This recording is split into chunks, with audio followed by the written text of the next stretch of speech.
Ce podcast existe grâce au soutien de Non-Violence 21, du CENAC, le Centre pour l'Action Non-Violente, et de l'association Sortir de la Violence. Il existe aussi grâce à tous les généreux donateurs et donatrices qui me soutiennent de manière ponctuelle ou régulière et que je tiens ici à remercier chaleureusement. Belle écoute. C'est d'abord une écologie de l'être humain, la non-violence. Ma lutte va être à travers la parole. Si tu mets la graine de violence, tu la retrouveras en face. Ne jamais obéir. Urgence climatique, justice sociale. D'abord dénoncer le système. Mobilisation citoyenne. On ne peut pas être dans la violence et l'humanisme à la fois.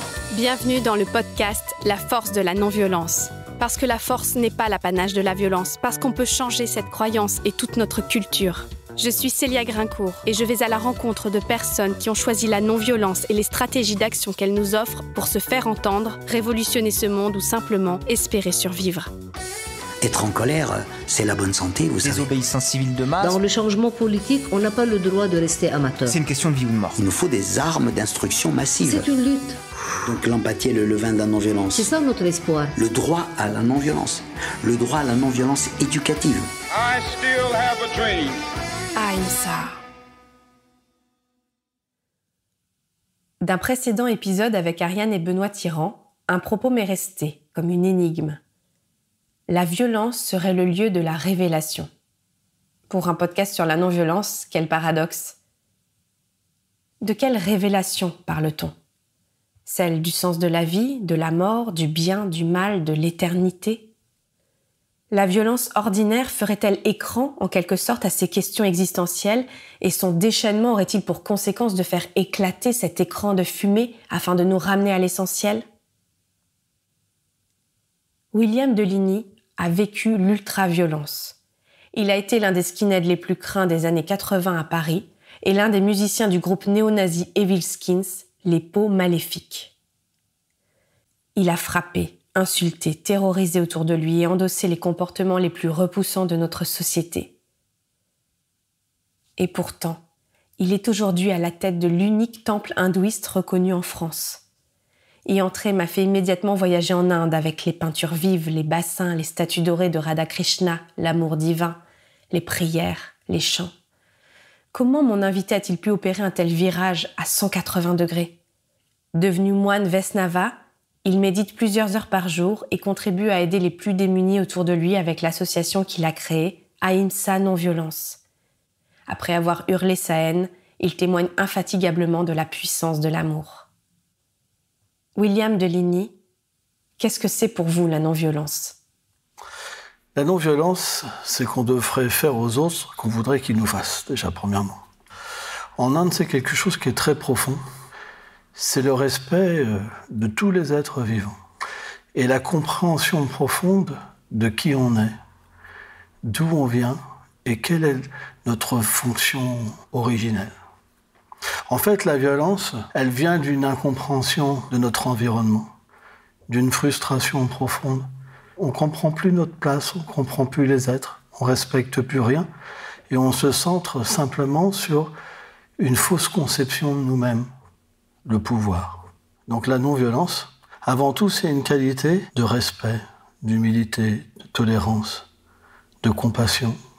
Et alors, qu'est-ce que ça vous inspire, le titre de mon podcast ? La force de la non-violence. Oui. Je vais vous citer une fois, parce que moi j'ai beaucoup de gens qui sont dans des gangs, etc., qui sont extrêmement violents puis haineux.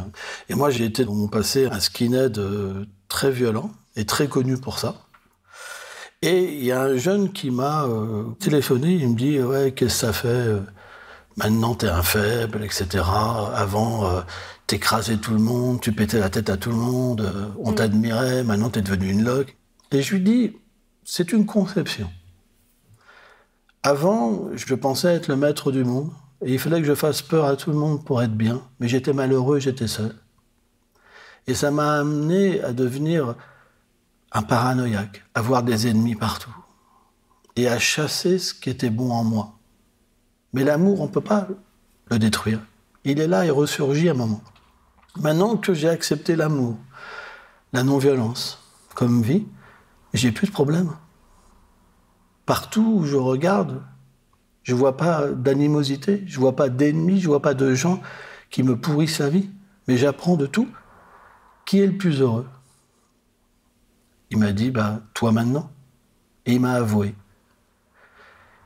En fait, il a regardé une vidéo que j'avais faite et il s'est mis à pleurer. Et en fait, quand il m'a téléphoné, c'était comme un dernier assaut de son ignorance. Et maintenant, il essaie de changer. C'est tellement puissant. Moi, si tu savais le nombre de personnes qui m'ont contacté juste pour un petit mot, juste qui ont lu mon histoire et qui 2 ans après me disent « Merci Willy, grâce à toi, je suis plus violent, maintenant je suis dans la paix ». J'ai rien fait. C'est juste la puissance de l'exemple, de la non-violence. Si ce que tu dis, tu le vis, tu le respires et tu le mènes dans l'action, alors les gens vont te donner du respect. Par exemple, quand je vais voir des gens de gang, des gangs de motards, les gars, c'est des monstres physiquement. Mais ils me disent, tu sais, on n'est pas plus puissant que toi parce que les principes que tu suis, on ne serait pas capable de les suivre. Si j'analyse ma vie, j'ai eu vraiment beaucoup de mal à m'en sortir. Vraiment, vraiment, c'est pas facile. Mettre un coup de tête, c'est facile. Haïr quelqu'un, c'est facile. Mais retenir ses coups, quand on a mis beaucoup, retenir ses pensées, ses paroles, c'est un combat inimaginable. Quand j'étais encore membre de gang, des fois, cette violence, elle partait. Et je me disais, mince, mais qu'est-ce qui se passe, toi ? Je comprenais rien. Je me voyais dans cette carapace de monstre, quoi. Rasé, avec des tatouages mauvais, avec des gars, mais super violents. Mais vraiment, c'est presque l'asile psychiatrique, toi, seulement qu'ils sont violents. Et là, je me retrouvais, je dis, mais qu'est-ce que je fais là ? Mais ce que j'aimerais essayer de comprendre, c'est qu'est-ce qui attire autant dans la violence ? Parce que vous en parlez dans votre livre, Skinhead repenti, de cette fascination quand vous évoquez l'image d'un skinhead aperçu d'abord en Angleterre. Moi, j'ai vécu dans une cité. Mes parents étaient des prolétaires. J'étais dans une petite cité. En face, il y avait d'autres cités. On avait peur des uns et des autres. On pouvait se faire racketter. Donc, automatiquement, dans cette connaissance qui est très sombre, on développe beaucoup de ressentiments. Quand j'avais 14 ans, et qu'on nous a amenés en Angleterre, au Puce de Londres, quand j'ai vu ce skinhead déambuler, je me suis dit, mais qu'est-ce que c'est ce gars-là ? Wow, il fait peur à tout le monde, son look, c'est incroyable. Et je connaissais pas, j'avais jamais entendu parler. Et je me fais virer d'un lycée pour violence. Ma mère me met rue d'Assas, au lycée Saint-Sulpice, pour m'en sortir. Et là, il y a des skinheads. Et là, ce que j'avais vu, paf, rien qu'en les regardant, j'ai comme aspiré leur haine. J'ai commencé à imiter leur démarche, à regarder les gens méchamment, à parler méchamment, et j'ai commencé à frapper. Et à un moment, quand je me suis senti prêt, j'ai dit à ma mère, j'ai triché ma mère, je voudrais me faire un look. Donc elle m'a payé quelques fringues de skin sans savoir. Et je me suis pointé au lycée comme ça. Et à ce moment-là, je me suis fait accepter. Et graduellement, on entre dans le noyau dur et on devient un des pires, quoi. En fait, ce qui est fascinant, je pense, c'est que quand on vient de nulle part et qu'on n'a rien, faire peur aux autres, faire du mal aux autres, ça donne une position. Et quand je marchais dans la rue, tout le monde baissait les têtes. Quand je massacrais quelqu'un, ça me donnait un plaisir. Dans la voie du yoga, on dit qu'on peut prendre le bonheur dans l'ignorance, dans la passion et dans la vertu. Dans l'ignorance, c'est avec le mal des autres, c'est la violence. Et dans la vertu, c'est en faisant du bien aux autres. Donc, on peut se retrouver dans des extrêmes. Moi, quand je frappais quelqu'un avant, j'adorais ça. Quand je le laissais par terre dans le coma, ou presque mort, j'adorais ça. Sauter à pieds joints sur la tête de quelqu'un, j'adorais ça. Et j'en parlais avec le groupe, quand on massacrait des gens, c'était, je sais pas, des festivités, quoi. À ce point-là, un exemple. Une fois, là, j'avais 15 ans. Et j'ai pris 6 mois de sursis. Un gars m'avait juste regardé 3 secondes. Je l'ai frappé, il est tombé au sol. Et je l'ai frappé jusqu'à temps que sa tête rentre entre le trottoir et le pneu de la voiture. Mais comment c'est possible ? Quand cette colère, elle t'emporte, tu peux pas t'arrêter. Tu deviens fou. T'es adombré par ça, tu peux pas. C'est comme si t'avais 10 fois la force de ta propre force. C'est quelque chose d'horrible. Et après, qu'est-ce que j'ai fait ? J'ai joué au flipper 5 mètres à côté, comme si rien ne s'était passé. Complètement insensible. Plus de peur de la police, plus de peur, rien. La vie de gang, c'est une vie où t'es plus sensible à rien. T'as plus de famille, t'as plus rien. Tout, c'est le gang. T'es prêt à mourir. Vous avez dit 3 choses. Vous avez dit, vous pouvez trouver le bonheur dans l'ignorance, La passion et la vertu. Et la passion, alors, qu'est-ce que c'est? La passion, c'est plus lié à la vie sexuelle. Le fait de se faire adorer, de trouver une position, par exemple, dans un métier, d'être considéré. Ça, c'est plus la passion. Dans la passion, il y a une forme de violence, bien sûr, la passion aussi. Elle n'est pas dépourvue de violence, hein, parce que la passion est très proche de l'ignorance. Mais elle est plus subtile. Par exemple, vous voyez quelqu'un, vous n'avez pas envie de le voir, puis vous allez lui dire « Ah, je suis tellement content de t'en voir ». C'est une forme de violence. C'est ce qu'on appelle l'hypocrisie, la duplicité. Et la vertu? Quand on est complètement comblé au fond de nous-mêmes et qu'on n'a plus besoin des autres pour être satisfait, on se met à servir les autres et à accepter simplement ce que les autres peuvent nous donner. Même si quelqu'un va me tricher quelque part, je ne vais pas lui en tenir rigueur parce que j'attendais rien de lui. Et son geste qui n'est pas bon, je vais l'analyser comme un moyen de progresser. On prend l'exemple d'un sage. Les sages, ils sont toujours dans le pardon.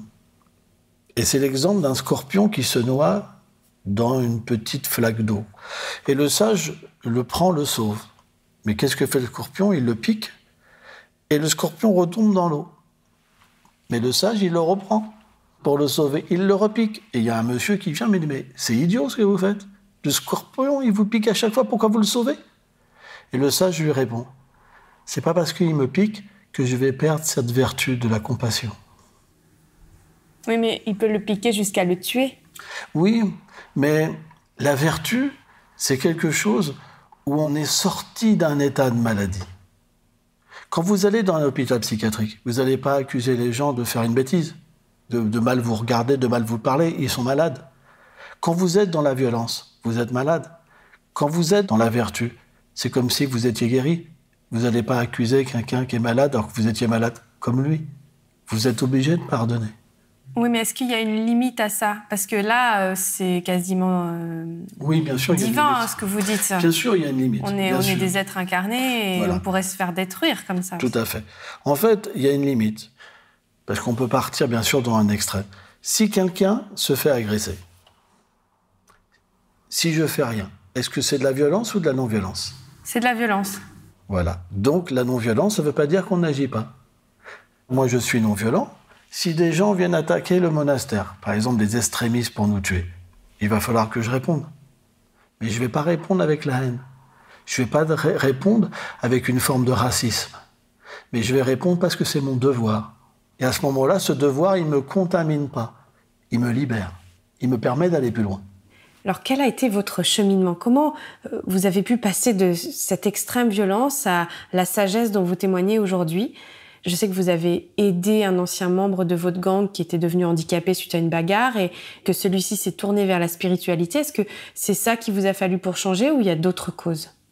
Il y a eu des causes externes, mais je pense que la cause la plus importante, c'était une cause interne.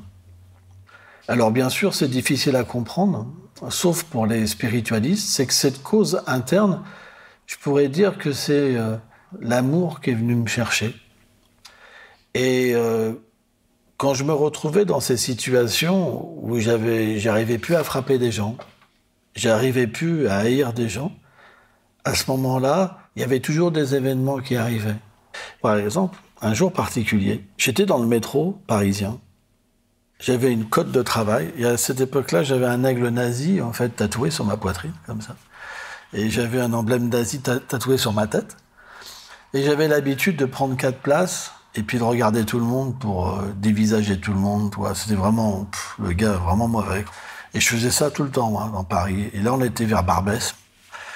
Et puis, d'un seul coup, je sens l'amour venir me chercher. Et c'était vraiment un truc bizarre pour moi. Et là, il y a un Maghrébin qui vient, donc un musulman, hein, quelqu'un de bon, hein, vraiment. Il me dit « Excuse-moi, je peux m'asseoir à côté de toi ?» Et puis j'étais dans cet état de choc un peu. Je lui dis « Bien sûr, c'est toi. » Je sentais pas d'animosité. Je sentais quelqu'un qui voulait mon bien.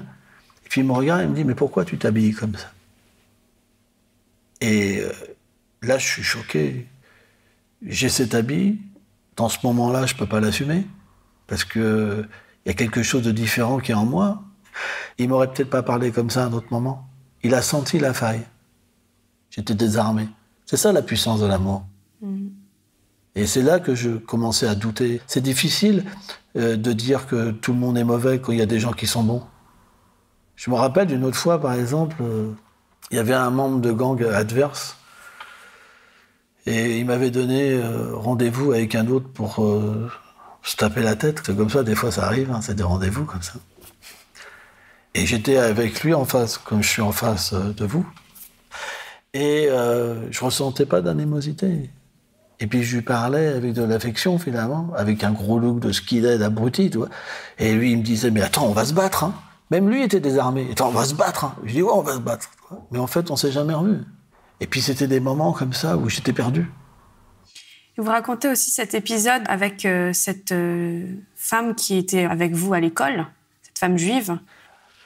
C'était un jour spécial. Je sortais de mes parents parce que de temps en temps, je revenais chez mes parents.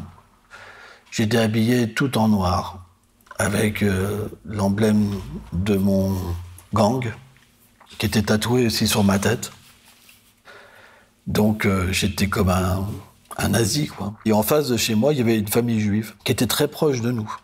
Parce qu'on s'était toujours connus depuis tout petit, en fait. Moi, j'étais arrivé à 6 mois dans la cité. Et eux étaient arrivés au même moment. Donc on a tous grandi ensemble. On se connaissait comme des frères et des sœurs. Et moi, j'avais évolué, mais j'avais toujours un lien avec eux.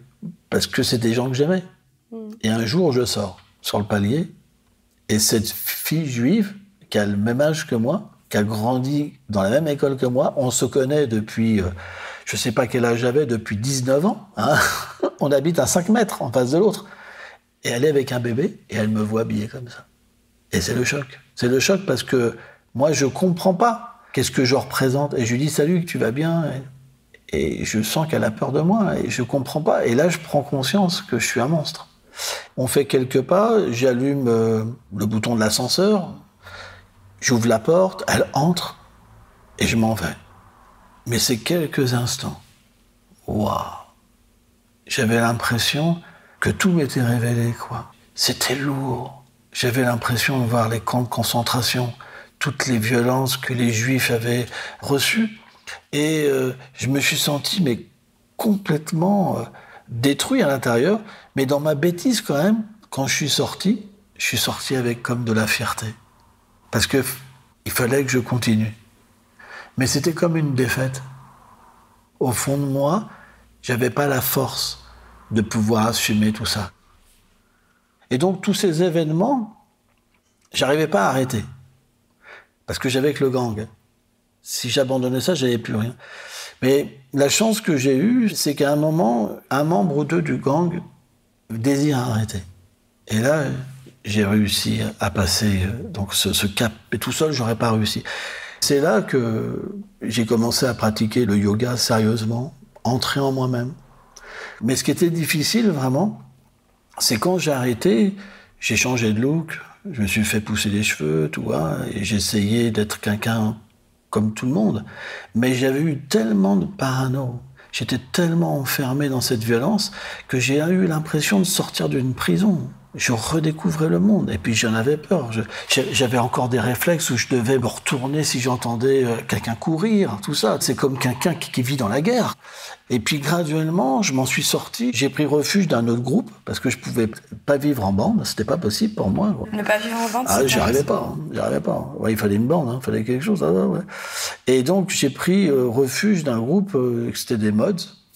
C'est quoi des mods? Des modernistes, ça vient des années 60, comme les Who, les Beatles, un petit peu, voilà, une certaine coupe, costard cravate, tout ça, ils écoutent de la soul music, ils n'ont pas des idées extrêmes, donc pour moi c'était plus favorable. Mais quand même, il y avait des choses terribles qui m'arrivaient, comme des gens qui voulaient me revoir, parce que j'étais un petit peu comme une idole. En plus, j'avais fait un groupe de musique qui s'appelait les Evolsky, le truc super négatif, mais qui avait super marché à l'époque. Avec des paroles ultra violentes, vraiment racistes. Mais est-ce que vous aviez conscience du mal que vous faisiez par vos actes, mais aussi par vos paroles, ça, c'est vraiment intéressant, cette question. Quand tu vis dans un groupe féroce comme ça, il faut toujours que tu sois respecté. Donc, quand quelqu'un amène une idée débile, qu'elle est acceptée, tu dois l'accepter. Donc, c'est une avalanche d'idées que tu comprends pas, que tu acceptes. Et quand tu te trimbales avec des symboles, personne ne t'aime. Donc tu te mets à détester tout le monde. Et plus tu détestes tout le monde, plus les gens te détestent. Donc c'est une spirale, tu peux pas t'en sortir. Et tu abordes des idées que tu comprends même pas. Je vais vous dire quelque chose. Une fois, j'avais été invité dans une fête avec des gens vraiment extrémistes. Et puis, il y a un gars du 6e arrondissement, la coupe vraiment sur le côté blond, vraiment le type à rien, tu vois. Et il me fait voir des photos de camps de concentration. Et moi, j'étais choqué. Mais pourtant, j'avais ces emblèmes-là sur moi. Il était en train de me parler de ça comme quelque chose de tout à fait normal. Des gens qui étaient squelettiques, ils rigolaient. Donc, l'ignorance, c'est qu'on peut accepter quelque chose sans le comprendre. C'est bizarre. Et pourtant, moi, c'est mon expérience. La preuve, c'est que quand je suis sorti de ce milieu, ces idées-là, elles sont parties tout de suite. Mais c'est la violence qui m'a attiré. Donc, vous avez commis contre d'autres membres de gang des choses horribles. Comment vous vivez avec ça? Moi, la vie spirituelle, elle m'a amené à mourir pour vivre. Ce personnage que je parle, c'est comme si j'étais sorti d'un rêve. Par exemple, si vous rêvez d'un loup-garou, il vous poursuit. C'est terrible comme rêve. Et quand vous vous réveillez, vous avez encore une impression et graduellement, vous oubliez votre rêve. Et il disparaît. Et bien, naturellement, la vie, comme on la perçoit à l'état conditionné, dans l'ignorance et la passion, c'est comme des choses qui viennent nous hanter. J'ai connu ça. J'ai connu, hein. Oh, c'est terrible. Quand j'ai eu mes débuts dans la vie spirituelle, quand quelqu'un me parlait mal, je voyais coup de tête, machin, bidule. Et je suis là, toi, c'était des flashs de violence parfois qui revenaient. J'allais même crier dans des parcs pour que ça sorte. J'avais besoin. Et pourtant, aujourd'hui, ça n'arrive plus. Et tous ces flashs de violence, je m'en rappelle même plus. Pourquoi? Il y a l'alcool, il y a la drogue. Quand t'es dans un gang, t'es jamais net. Tu te réveilles le lendemain, tu sais même pas ce que t'as fait.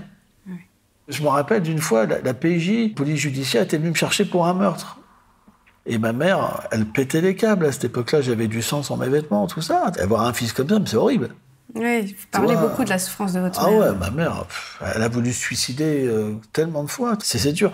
Quand je vais revoir mes parents ou ma sœur et qu'on parle un tout petit peu du passé, ils tremblent. Hein.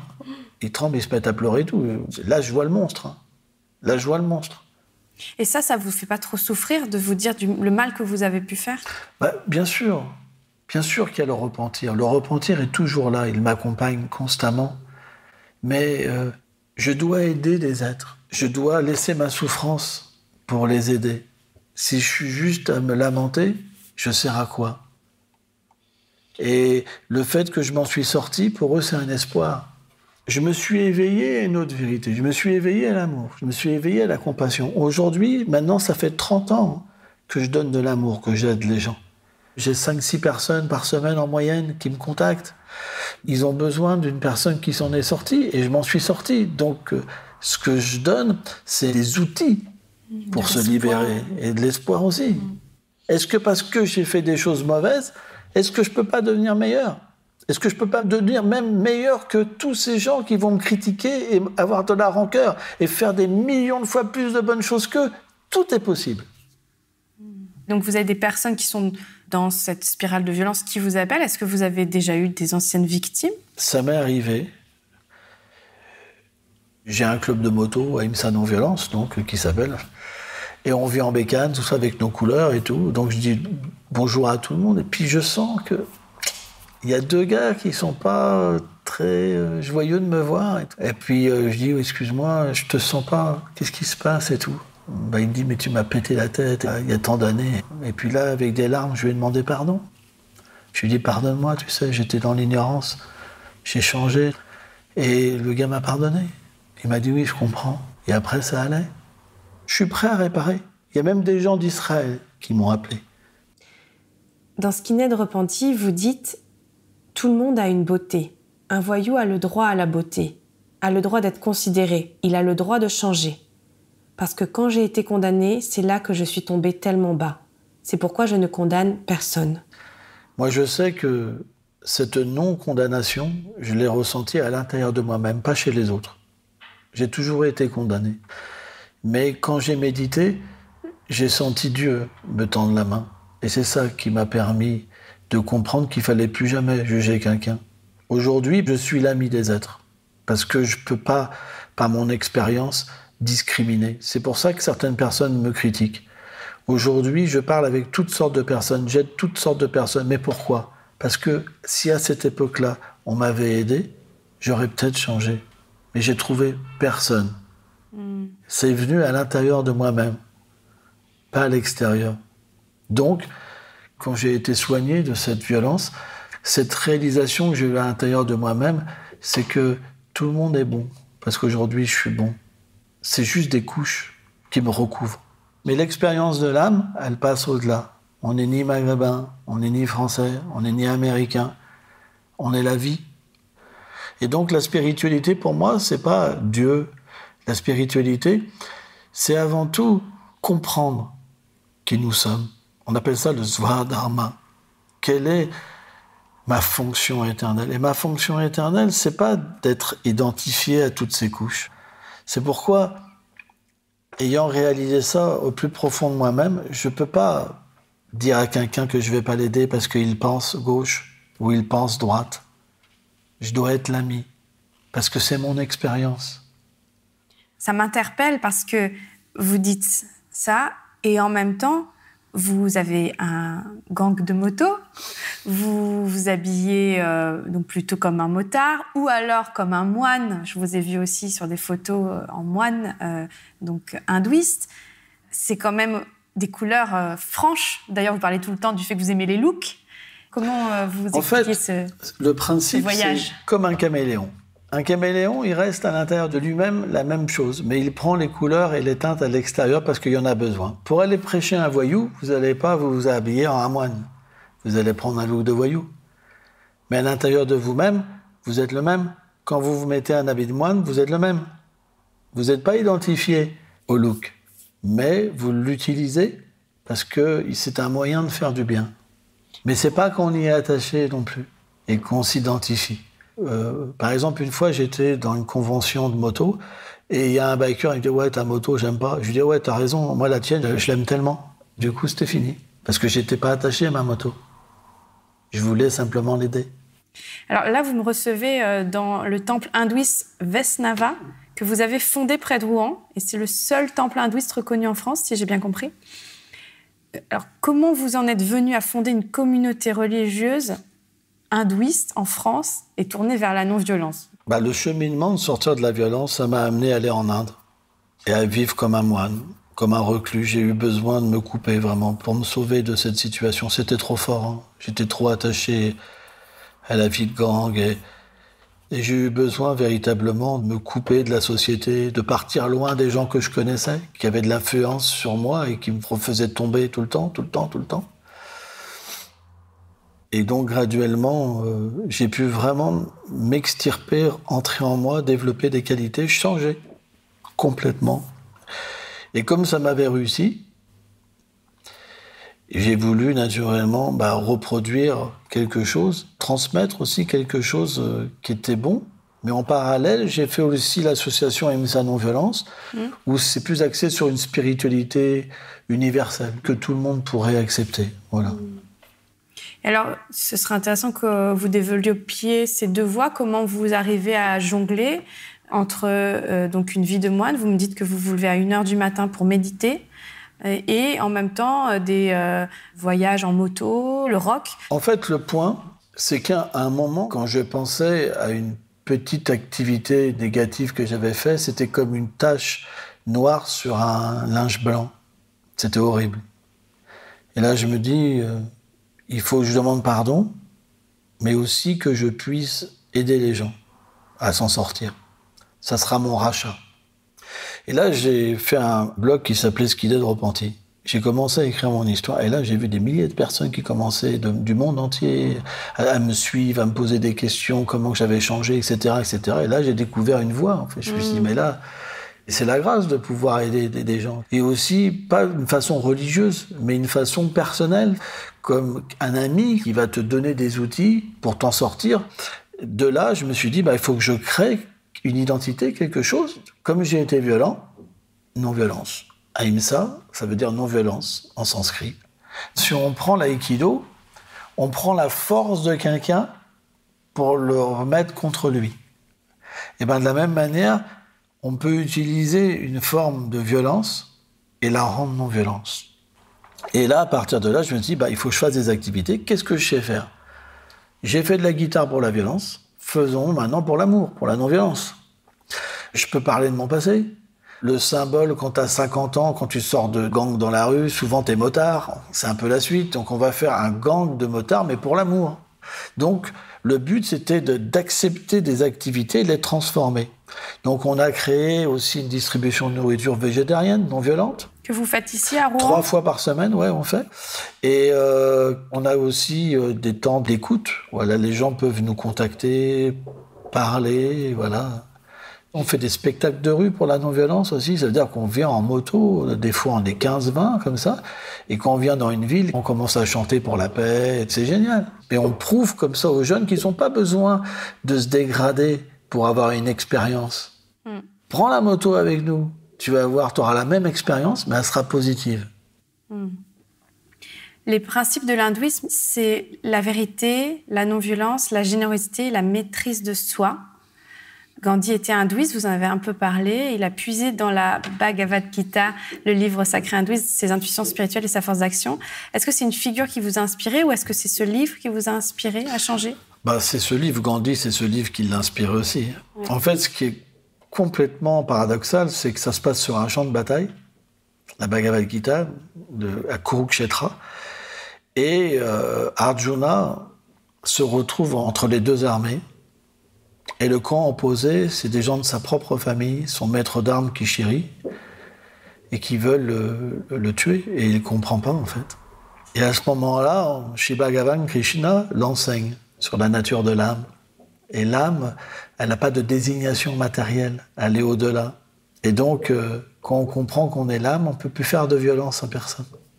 Donc c'est ce que Gandhi l'a inspiré.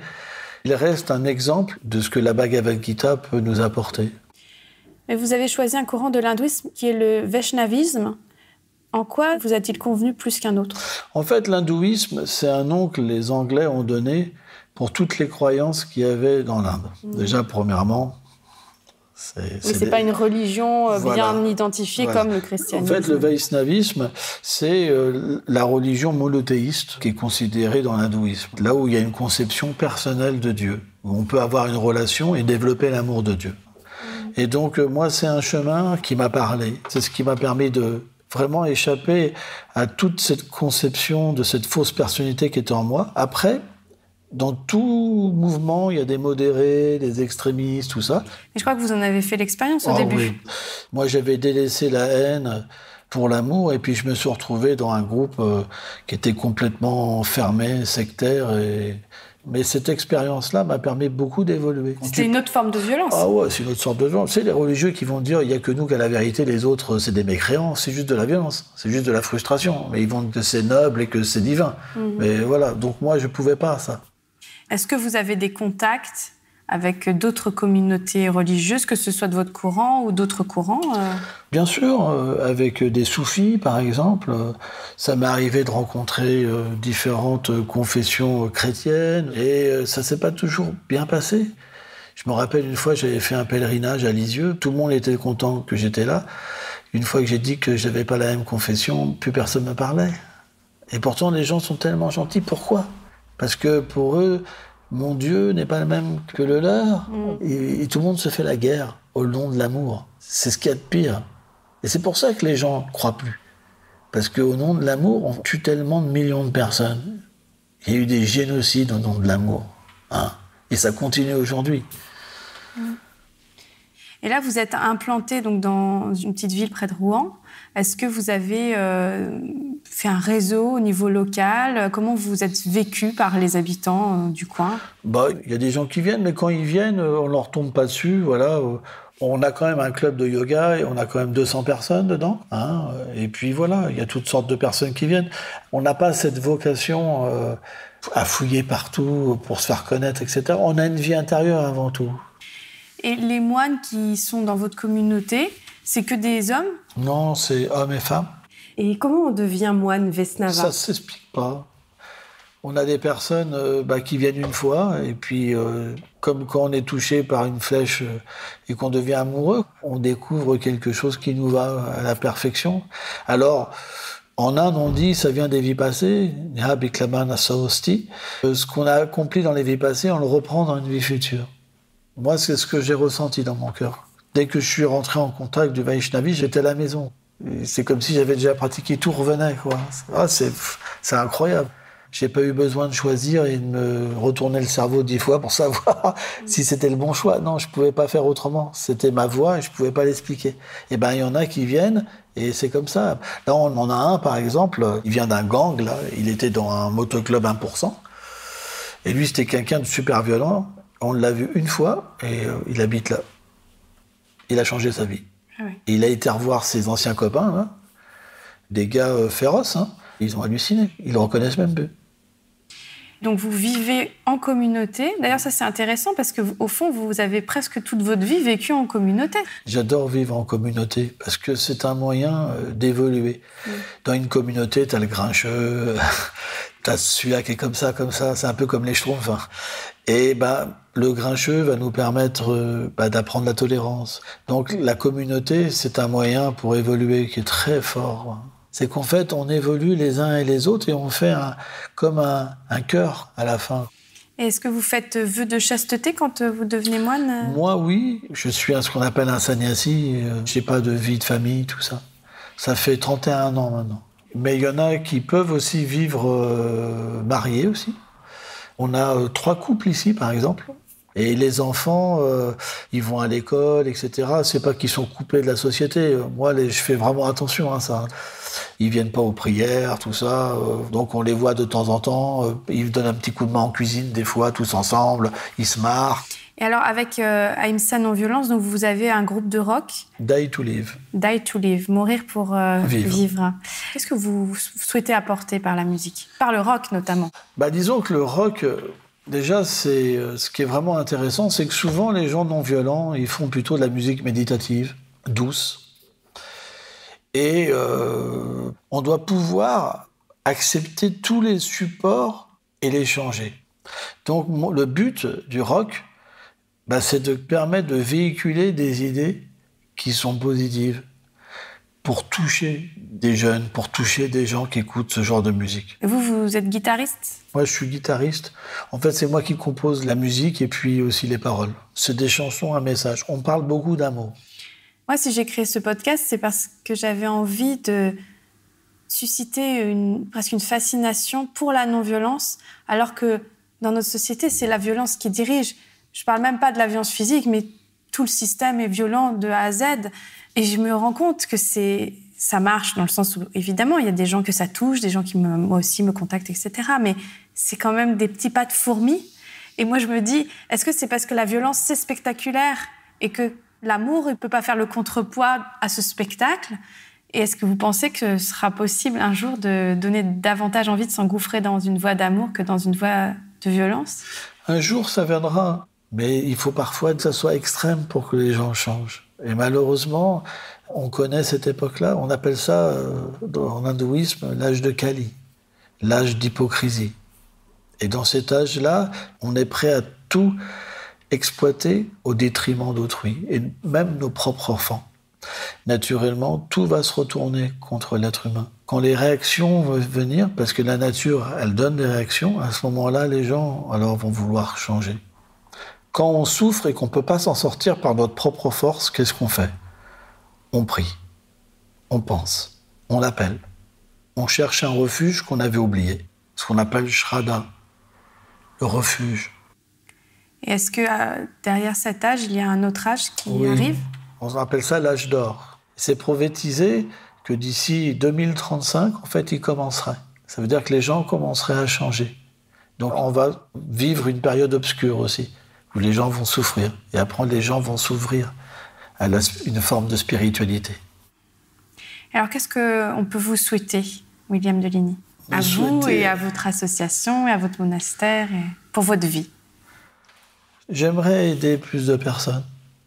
Je vis pour ça. Et comme vous l'avez exprimé, la non-violence, ça n'intéresse pas grand monde finalement.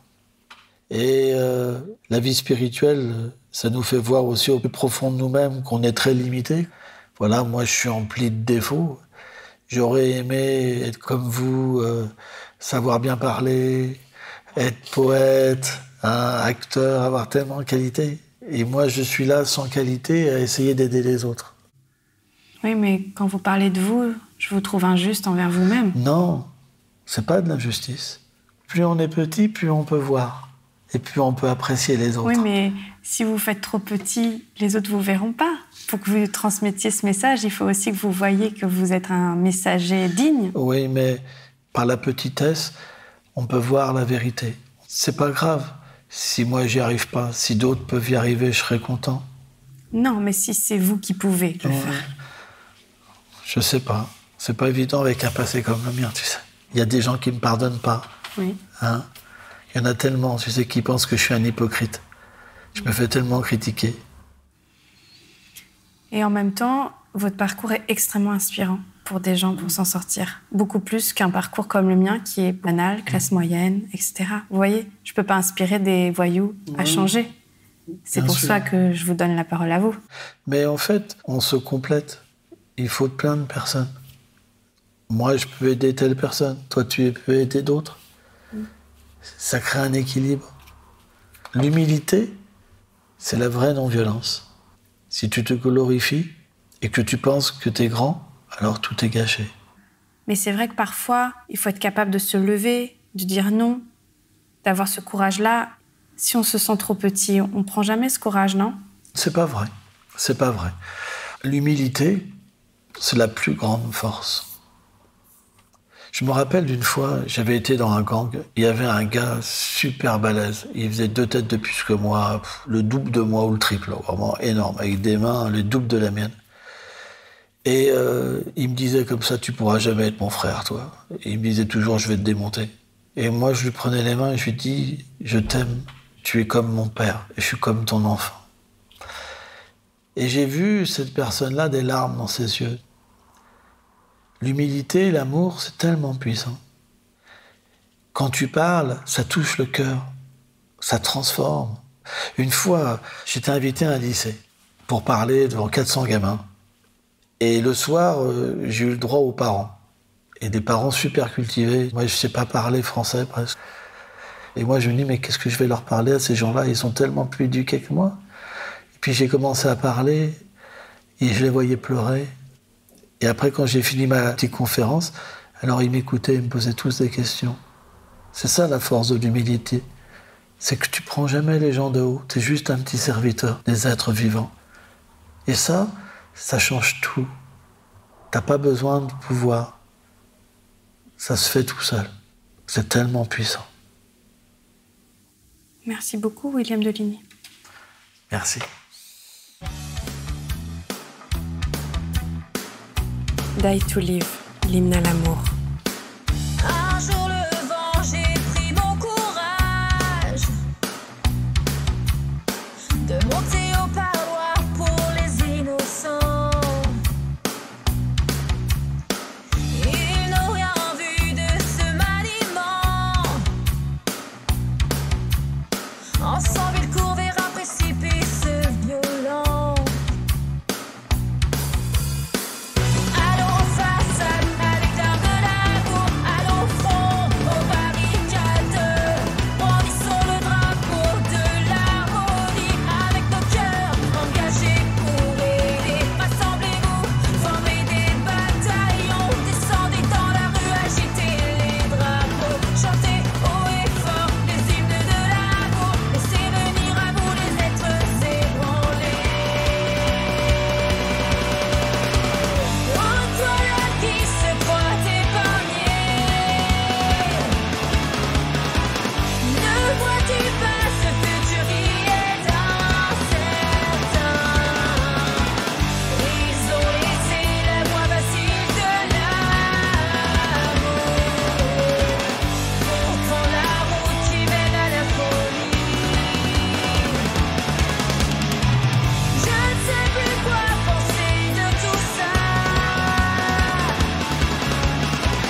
Si vous avez apprécié ce moment passé ensemble, commentez-le, partagez-le, mettez beaucoup d'étoiles.